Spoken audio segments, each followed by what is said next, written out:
bombastic side-eye, criminal offensive side-eye. Tapi bohong. Hai teman-teman.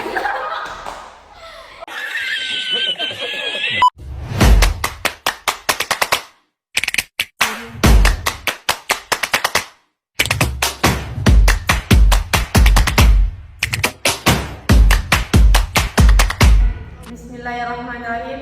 Assalamualaikum warahmatullahi wabarakatuh.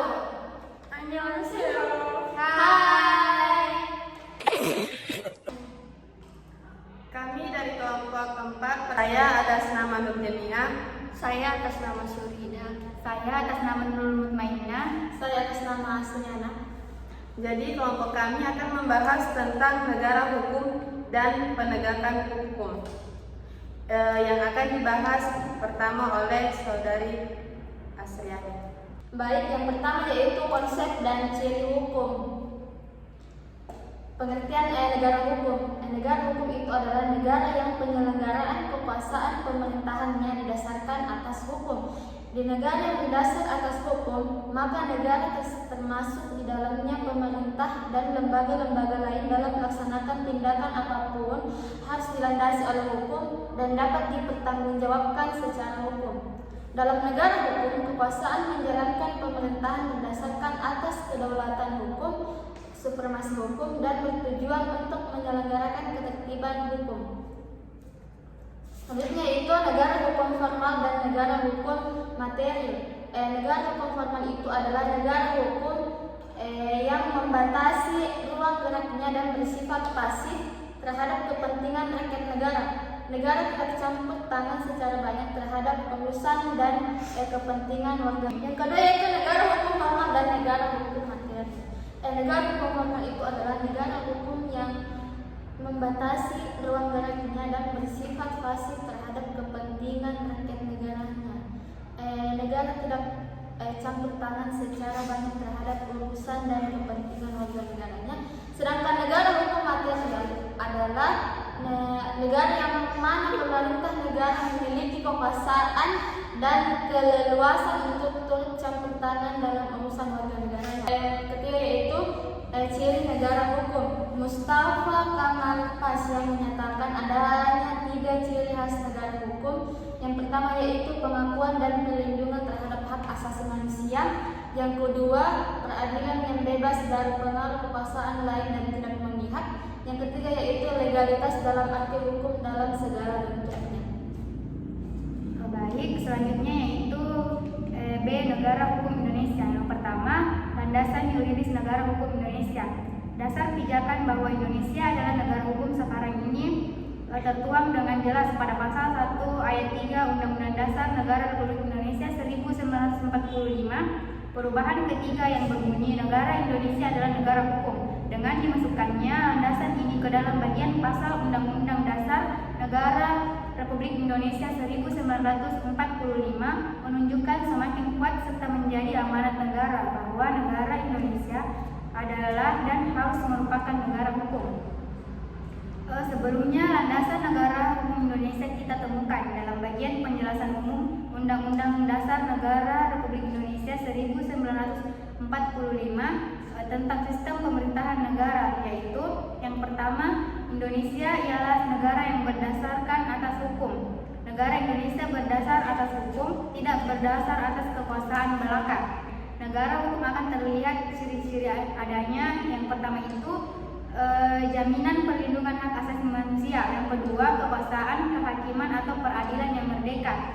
Dan yang ketiga, legalitas dalam arti hukum, yaitu baik penyelenggara negara maupun warga negara dalam bertindak berdasar atas dan melalui hukum.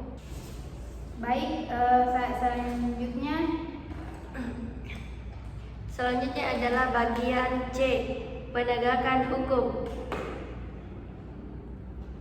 Negara hukum dan hukum-hukum yang dilahirkan membutuhkan penegakan hukum. Apa itu penegakan hukum dan siapa sajakah yang dapat menegakkan hukum? Penegakan hukum pada dasarnya merupakan suatu usaha untuk mewujudkan ide dasar hukum menjadi kenyataan atau berlaku di masyarakat. Ide hukum-hukum itu meliputi keadilan, kemanfaatan, dan kepastian. Ahmad Ali 2002, atau mewujudkan 3 tujuan hukum, yakni keadilan, kepastian, dan kemanfaatan. Mahfud MD 2013. Yang pertama yaitu penegakan hukum untuk 3 tujuan hukum. Menurut Jinli As-Siddiq 2013, menegakkan hukum adalah proses dilakukannya upaya untuk tegaknya atau berfungsinya norma-norma hukum secara nyata sebagai pedoman perilaku dalam lalu lintas atau hubungan-hubungan hukum dalam kehidupan bermasyarakat dan bernegara. Menegakkan hukum secara konkret berarti memberlakukan hukum positif dan praktik. Yang kedua yaitu cakupan penegakan hukum. Penegakan hukum dapat dibedakan menjadi 2, yakni ditinjau dari subjek hukumnya dan tinjauan dari objek hukum. Selanjutnya bagian B, ini aparatur penegakan hukum di Indonesia. Yang pertama itu institusi penegak hukum di Indonesia. Berbicara mengenai institusi penegakan hukum di Indonesia adalah membicarakan lembaga yang memegang kekuasaan kehakiman atau yudikatif. Menurut ketentuan Undang-Undang Negara Republik Indonesia tahun 1945, kekuasaan kehakiman dilaksanakan oleh sebuah mahkamah dan badan peradilan yang berada di bawahnya dalam lingkungan peradilan umum, lingkungan peradilan agama, lingkungan peradilan militer, lingkungan peradilan tata usaha negara, dan oleh semua mahkamah konstitusi. Tugas dan wewenang Mahkamah Agung adalah memeriksa dan memutuskan. Yang pertama itu permohonan kasasi, yang kedua sengketa tentang kewenangan mengadili, yang ketiga permohonan peninjauan kembali putusan pengadilan yang memperoleh kekuatan hukum yang pasti, dan yang keempat itu menguji peraturan perundang-undangan di bawah undang-undang terhadap undang-undang. Pengadilan militer meliputi beberapa. Yang pertama, pengadilan militer adalah pengadilan tingkat pertama yang mengadili kejahatan dan pelanggaran yang dilakukan oleh TNI yang berpangkat kapten ke bawah. Yang kedua yaitu pengadilan militer tinggi. Yang ketiga, pengadilan militer utama, dan yang keempat pengadilan militer pertempuran. Yang keempat adalah peradilan tata usaha negara. Peradilan tata usaha negara itu meliputi atas yang pertama, pengadilan tata usaha negara sebagai pengadilan tingkat pertama.